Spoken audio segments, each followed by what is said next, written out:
Depression রোগের কোনো ওষুধ, মন খারাপের কোনো ওষুধ আমি বলছি যে যেখান থেকে শুনতে পাচ্ছেন প্র্যাকটিক্যাল করে দেখবেন, ভালো লাগলে করতে থাকবেন, ভালো না লাগলে বাদ দিবেন। আমি প্র্যাকটিক্যাল করেছি সেটা আপনাদেরকে বলছি।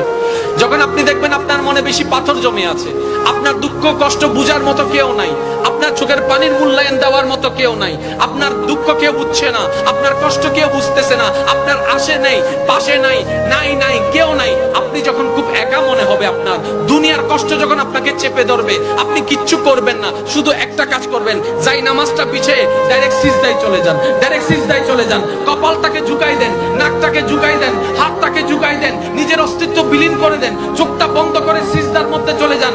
আল্লাহর ওয়াস্তে করে বলছি, কিচ্ছু পড়া লাগবে না, শুধু সিজদার মধ্যে পড়তে থাকেন, সিজদায় পড়ে থাকেন, কান্না করতে থাকেন। ওনাকে বুঝান যিনি আপনি না বললেও সবকিছু বুঝে, ওই রবকে জানান যিনি আপনি না জানালেও সবকিছু জানে। দুনিয়ার মানুষ তো আজকে বললে কালকে চুপ উল্টাই ফেলে, ব্ল্যাকমেল করতে শুরু করে। রব তো সবকিছু জানার পরেও দোষ গোপন করে রেখেছে। ওই রবের দরবারে সবকিছু বলতে থাকেন, 1টা মিনিট 2টা মিনিট 3টা মিনিট, দেখবেন আপনার সমস্যা তখন সমাধান না হলো অন্তরে এমন একটা শান্তি লাগবে যেটা আপনার পৃথিবীর কোথাও খুঁজে পাবেন না। সুবহানাল্লাহ।